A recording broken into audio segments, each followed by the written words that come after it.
হয়, যি সময়ত নিবনুৱা সমস্যাই সমগ্ৰ দেশতে ভয়ানক ৰূপ ধাৰণ কৰিছে তেনে সময়তে বাক্সা জিলাৰ এজন যুৱকে এখন নাৰ্চাৰী খুলি নিজকে স্বাৱলম্বী তুলিবলৈ সক্ষম হৈছে। মই বৰ্তমান উপস্থিত আছোঁ এই যুৱকজনৰ নাৰ্চাৰীখনত। প্ৰথমে মই নাৰ্চাৰীখনৰ কিছু দৃশ্য দেখুৱাবলৈ অনুৰোধ জনাইছোঁ, ভিডিঅ' জনাইছোঁ। ক'ব লাগিব যে সুন্দৰ পৰিৱেশ গঢ়ি তুলিছে আৰু দিনে নিশাই তেওঁ এই নাৰ্চাৰীখনৰ লগতে জড়িত হৈ থাকে যদিও তাৰে মাজতে তেওঁ শিক্ষকতা বৃত্তিও কৰি আছে। মই পোনে পোনেই গকুল হেলৰ পৰা কিছু কথা জানিবলৈ চেষ্টা কৰিম, কেনেধৰণে তেওঁ আগবাঢ়িছে, কি ক'বা এই সন্দৰ্ভত? ধন্যবাদ প্ৰথমতে আপোনালোকলৈ। মই এই লকডাউনৰ সময়ত বহুত মানুহে এনেই ঘৰত বহি বা এই কৰোণা বেমাৰ সম্পৰ্কে সকলোৱে ভয়ত পেঁপুৱা লাগি হয়তো বহুতে কাম বন নকৰি এনেই মোবাইল চাই কিবা কৰি এনেকৈ সময়বিলাক অতিবাহিত কৰিছে। সেই সময়ত মই ভাবিলোঁ যে এইখিনি সময়ত নিশ্চয়কৈ কিবা এটা এনেকুৱা কাম কৰা উচিত যিটোৰ পৰা মোৰ ইনকামো হ'ব আৰু মোৰ ভালো লাগিব।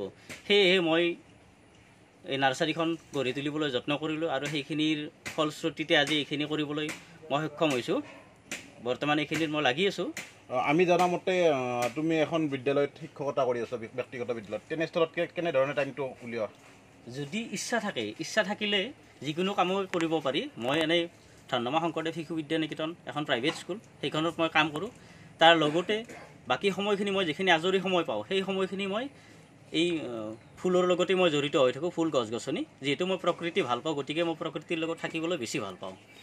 হয়, নিশ্চিতভাৱে ক'ব লাগিব যি সময়ত একাংশ যুৱক যুৱতীয়ে মোবাইলৰ সৈতে খেলা ধেমালি কৰি সময়বোৰ অতিবাহিত কৰি আছে, তেনে সময়তে এইজন যুৱকে শিক্ষকতা কৰাৰ উপৰিও তেওঁ এখন নাৰ্চাৰী খুলি নিজকে স্বাৱলম্বী কৰিবলৈ সক্ষম হৈছে।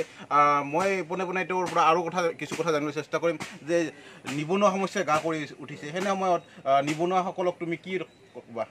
এই সময়ত নিবনুৱা এটা ডাঙৰ সমস্যা আমাৰ দেশৰ কাৰণে, বিশেষকৈ অসমত নিবনুৱা এটা ডাঙৰ সমস্যা।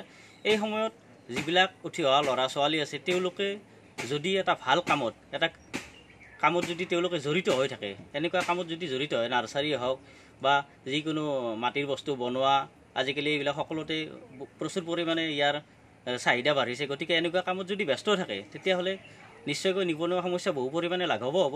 তাৰোপৰি মানুহবিলাকৰ মনো ভালে থাকিব, আমাৰ পৰিৱেশো ভালে থাকিব এনেকুৱা কামৰ পৰা।